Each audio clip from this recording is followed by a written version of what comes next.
So the name of this book, let me just get myself in focus. Okay, the name of this book is called A Chair for My Mother, and it's by an author named Vera B. Williams, who has more than just this book, but this is one of my favorite books by her. I'm actually going to go like this so you can see it.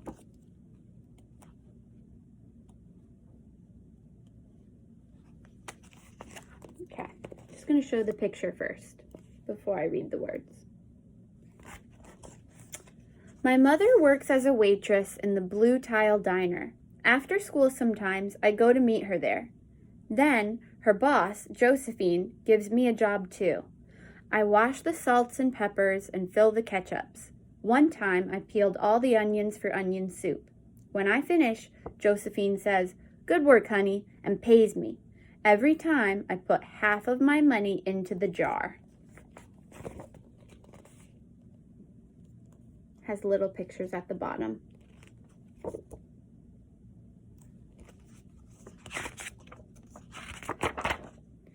It takes a long time to fill a jar this big.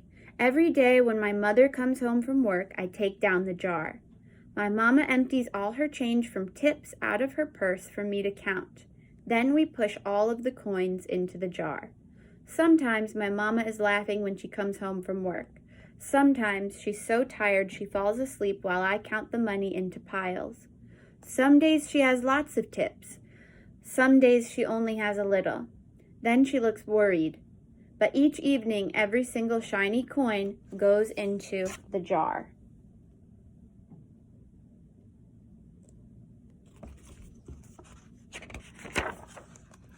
We sit in the kitchen to count tips. Usually Grandma sits with us too.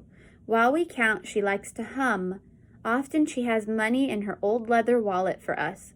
Whenever she gets a good bargain on tomatoes or bananas or something she buys, she puts the savings and they go into the jar. They look like they're in the kitchen in that picture.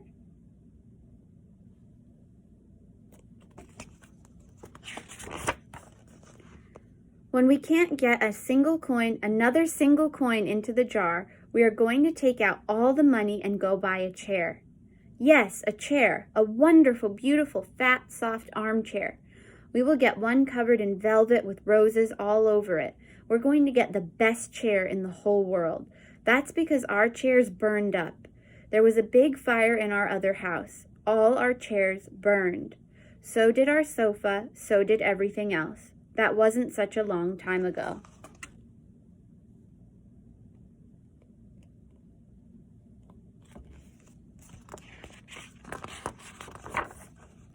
So when I'm reading a book, I like to think about what does the author want me to know? What does the author want me to feel when I'm reading this? So I'm starting to feel a couple things when she mentioned there was a fire. And I'm thinking about the way I feel when I'm reading. My mother and I were coming home from buying new shoes. I had new sandals. She had new pumps. We were walking to our house from the bus. We were looking at everyone's tulips. She was saying she liked red tulips, and I was saying I liked yellow ones. Then we came to our block.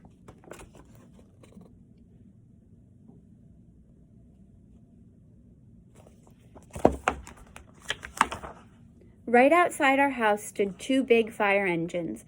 I could see lots of smoke. Tall orange flames came out of the roof. All the neighbors stood in a bunch across the street. Mama grabbed my hand and we ran. My Uncle Sandy saw us and ran to us. Mama yelled, "Where's Mother?" I yelled, "Where's my grandma?" My Aunt Ida waved and shouted, she's here, she's okay, don't worry."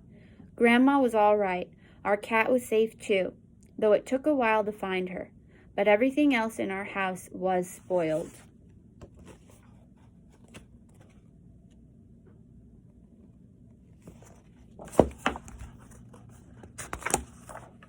What was left of the house was turned to charcoal and ashes.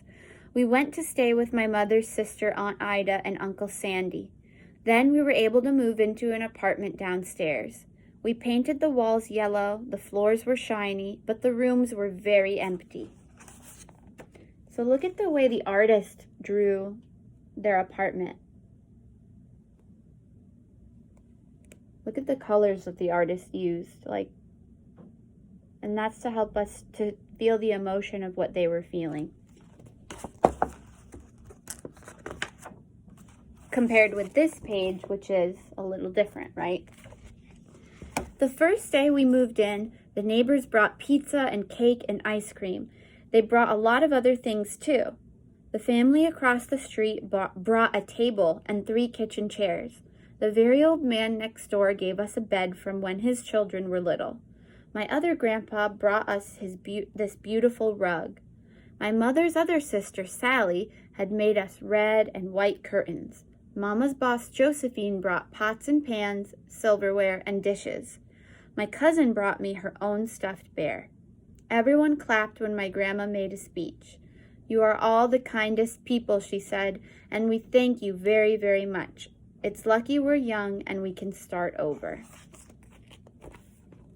Here's what the community looked like when everybody was helping them get into their new apartment.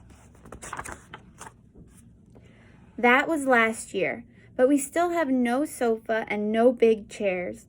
When Mama comes home, her feet hurt. "There's no good place for me to take a load off my feet," she says.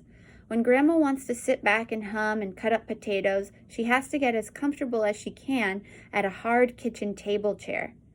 So that's how come Mama brought home this biggest jar she could find at the diner, and all the coins started to go into the jar.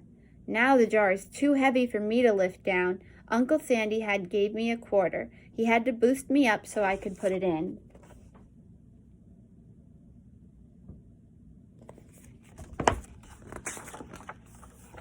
After supper, Mama and Grandma and I stood in front of the jar. "Well, I never would have believed it, but I guess it's full," Mama said. My mother brought home a little paper wrapper for all the nickels and dimes and quarters. I counted them all out and wrapped them up. On my Mother's Day off, we took all the coins to the bank and exchanged them for $10 bills. Then we took the bus downtown to shop for our chair. So they're at the bank. These are the little papers. I like how they put a little picture on each page. We shopped through 4 furniture stores. We tried out big chairs, smaller ones, high chairs, low chairs, soft chairs, harder ones. Grandma said she felt like Goldilocks and the 3 bears trying out chairs.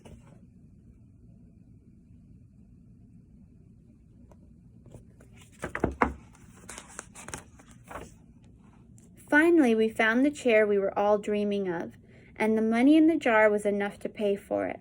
We called Aunt Ida and Uncle Sandy. They came right down to pick up with their pickup truck to drive the chair home for us.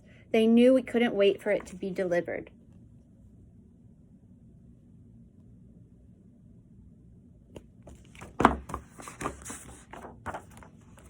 I tried out our chair in the back of the truck. Mama wouldn't let me sit there while we drove, but they let me sit in it while they carried it up to the door.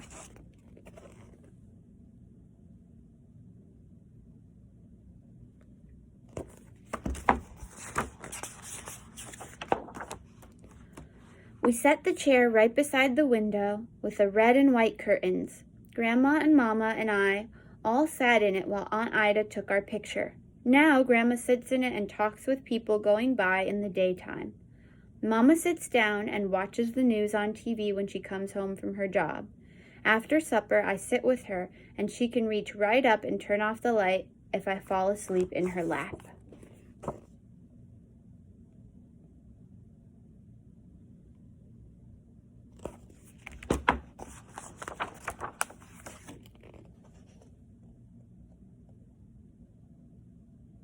And I really like the last page because it's a photograph, or it looks like a photograph,